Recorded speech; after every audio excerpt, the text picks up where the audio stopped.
Okay, because many of you aren't crazy and are gonna take out a wireless charger before installing one, I took the time to get this back to its factory configuration with just a tray here holding. So um, obviously it's just got the rubber mat on it. We can take that out, um, flip this up, and we've got all that back in place now without any previous wireless chargers installed.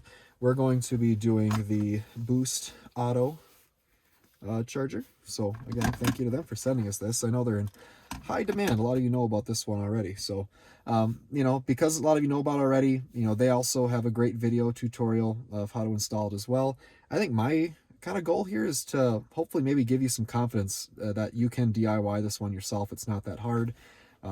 You know, again, you know, that was kind of my nervous part about it because of the drilling and stuff. But after experiencing some of the other ones and noticing some of their faults a while down the road, I think that there might be a reason for some of the, you know, heavier duty wiring, you know, the multiple charging coils and stuff. Like, I have a feeling the extra install difficulty is going to get you a much better result in the end. We'll see if that holds up here. So again, it's pretty easy. The tools you'll need are a T15 Torx drill, a T20 Torx. I found out that I have a couple different settings, some sort of, you know, soft plastic prying tool. Actually, the other credit to the previous one I installed, they actually included this, so I'm using theirs, so extra point for them, I guess. But for this, it's actually really easy to take off. The important thing is that you just compress these tabs. You know, that's for the unlocking it. So if those are compressed enough to where the plastic can clear, you start there, and then you just really slowly work your way around. And it's all just friction fit little pieces of plastic, so it actually, this is probably the easiest thing to do, to remove that. Okay. Next, I've got a T20 installed in my drill. There are 4 screws to remove the plastic plate that's right here. So we're going to take those out. We're going to try not to lose them. We'll see how that goes.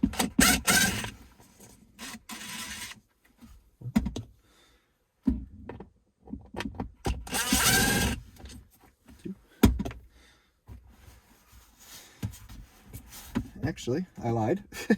There are 3 here to remove this first. My bad. There's a couple hiding behind it. So there's 3 for the latch. That'll give us access to the last 2. Should have taken that off first, I guess.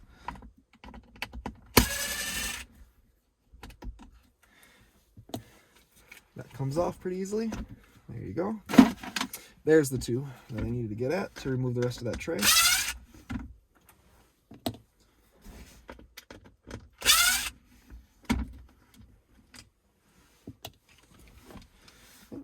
And now it won't latch, obviously, because the latch is gone. But this plastic should pop out of there fairly easy without the screws installed. So that's done.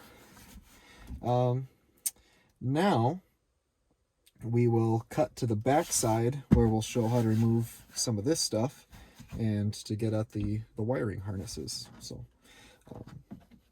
yeah, let's hop back there and do that.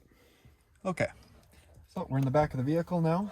Pardon the mess. I have a 3- and a 4-year-old, and here in January in Minnesota, they're just proving to be the joy of my world. So let's get at removing this back piece and getting at the wiring and stuff. So there's a little rubber mat here. Again, you can get underneath it. All that's just little rubber friction fit into holes. So it comes up pretty easy. Just little triangles in there. And then we have to take out a T15 here. So I have changed bits. T15. And now this needs to come straight up and out. You can take a prying tool and work your way around. I'm not a fan of marring up the sides of the plastic, so I kind of just fought with mine. Maybe mine's a little easier because I've done it a couple of times now, but so And again, I know that's probably a nerve-wracking part for a lot of you, but again, that screw is what holds it down securely. But then the rest of these are just those little compression springs, and the trim everywhere on that is that. As long as you know where they are, what direction you're pulling up on, it just pops right out. So snaps right back in really nice and clean too. That reveals another T15 here.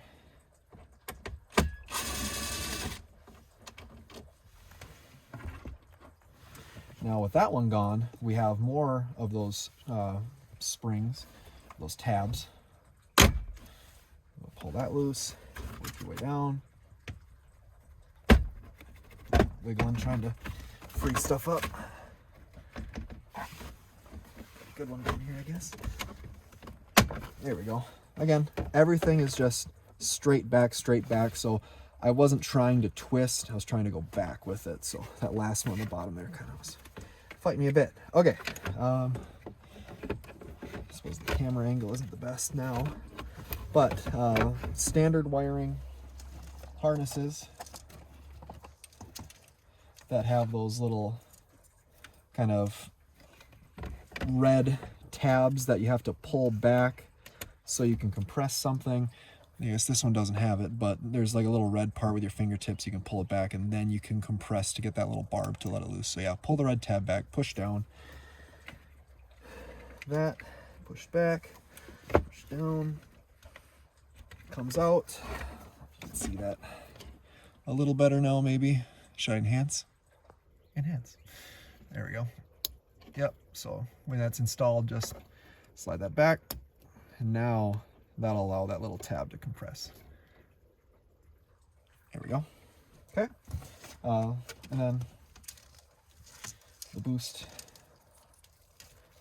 Auto Parts kit comes with the the splicing hardware, which is nice. You're not like splicing wires together and stuff. You just jump it in. Am I doing this the right way? Yeah, looks like it. And then lock it in. And then this side jumps back in.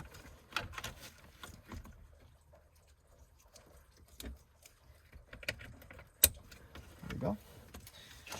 Comes with a built-in fuse, so that's really nice. If for some reason something was starting to draw too much power and before it starts melting any wires, glad they thought that far ahead.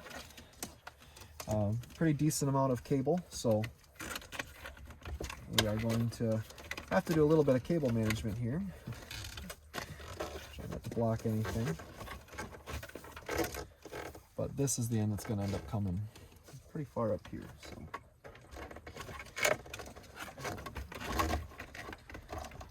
I think, just in case you need a little more slack or something's not quite lined up correctly, we will save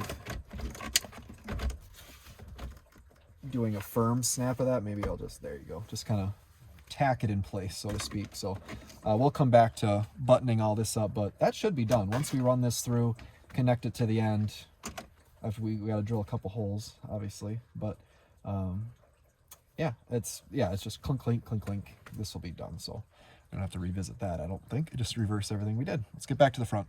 Okay. We're back in the front here. Now for the fun part, drilling a 1/2 inch hole right below this other hole here. Not going to be super excited about doing that, but I can see why. Their harness, their wiring is a lot more substantial. They have a lot better protections for those really skinny wires. If those bend too sharp or get in a pinch point, you could have a short, and there go your product would be. So they're making for a nicer product in the long run, I'm sure. So, but I got my 1/2 inch drill here. Try not to drill into your arm. What am I hammering? Okay, here we go.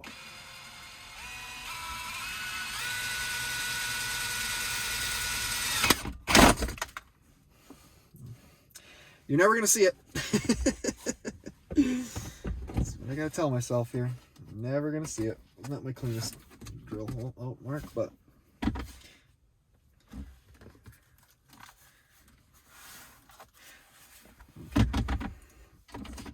Okay, with the hole drilled, we can run that cabling through. Let's see here.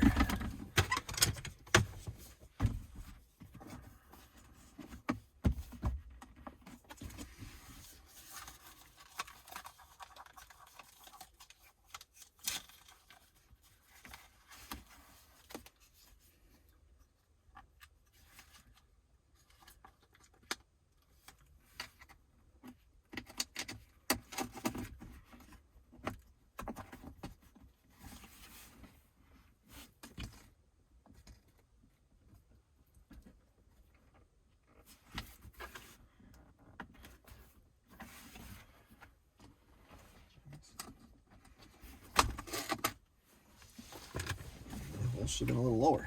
I think I kind of jumped at the beginning there.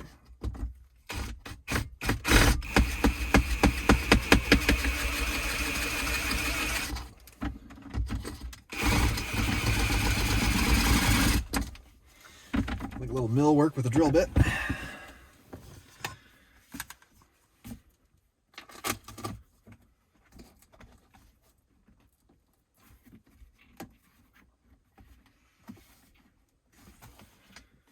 There, tons of clearance. That was my concern, was just that pack of wires getting too close to that mounting. There we go.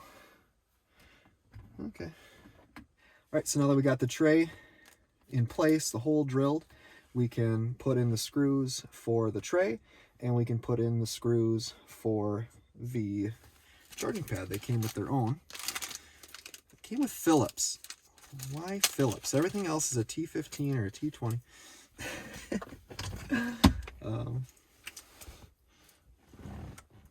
Not sure which ones you're supposed to drill first. I don't think it's a huge difference.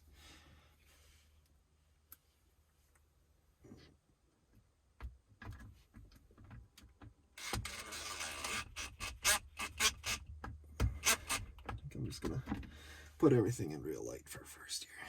Make sure everything lines up.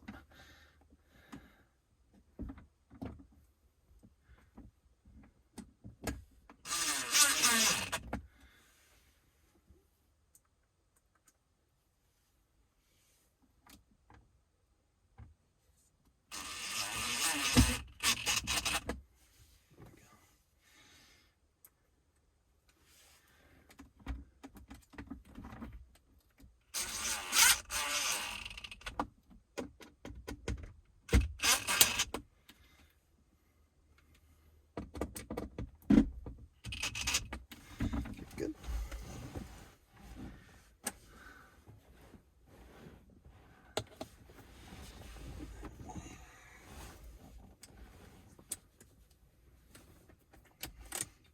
Jump back to my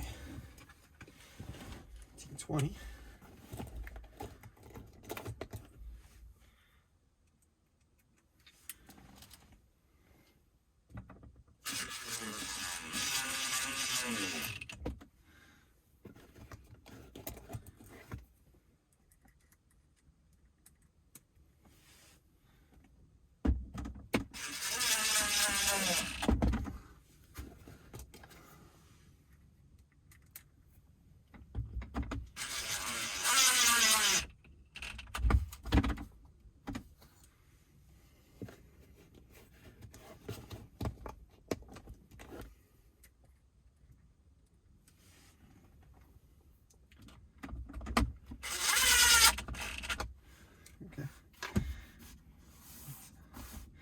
That is a nice looking charger, I'll give them that. Okay, so the tray is installed, the charger is installed. We can do the latch. There is a nice little channel for that to get out here. That's good. Yeah, just make sure it's right off to the left there.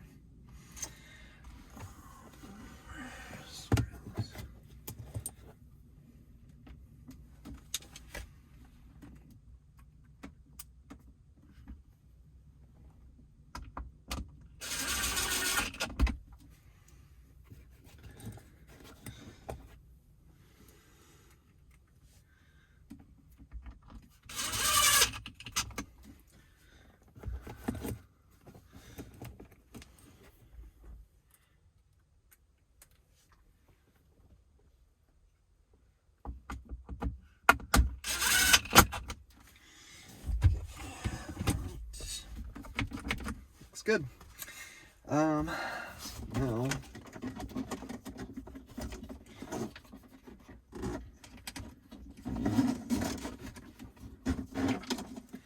well, in my arrogance and for the sake of the channel, I went against their directions initially and was seeing if I could avoid drilling a hole into this back piece, which is actually this back part here that comes down.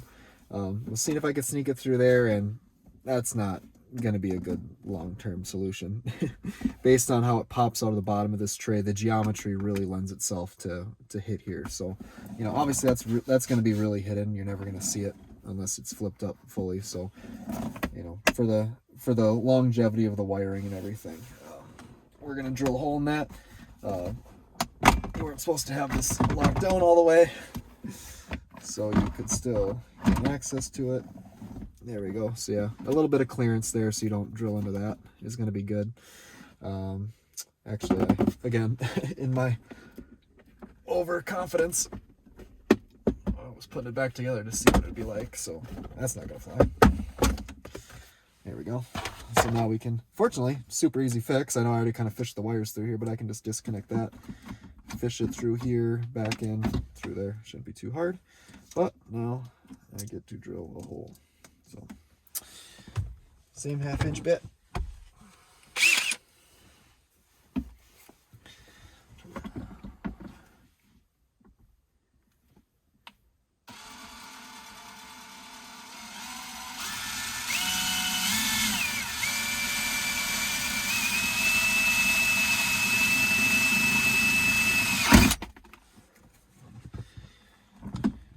You're through, she's through.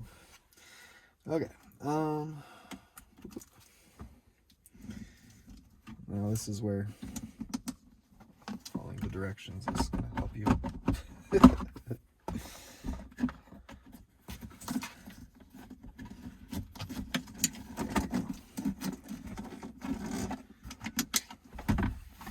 I waste time, so you don't have to. That's nice. That, you know, my hesitation aside, that's actually nice.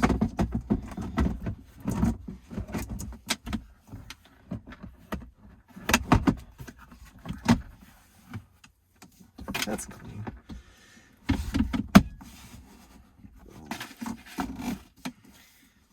Based on the slack you need here.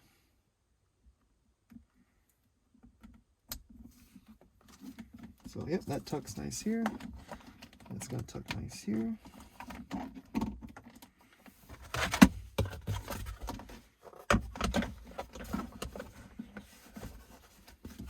Sure.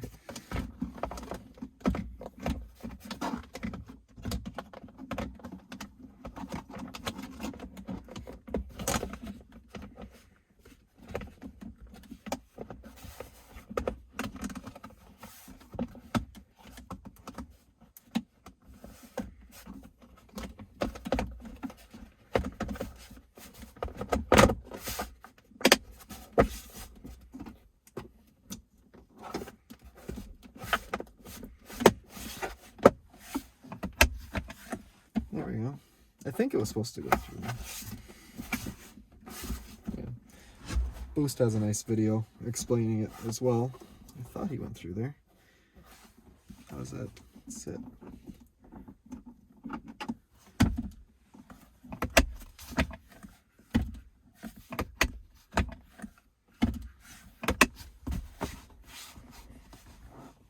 Looks good.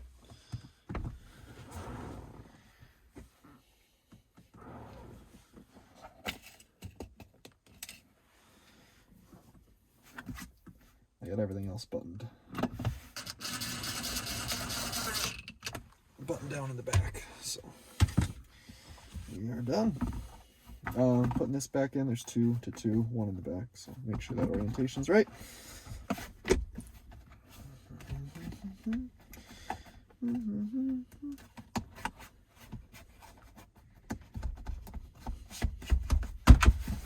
Money. Yeah, that's pretty clean. I have a mess to clean up here. Okay. Yep, that doesn't. Comes up. It's stays up. Cool. No interference with the... Okay.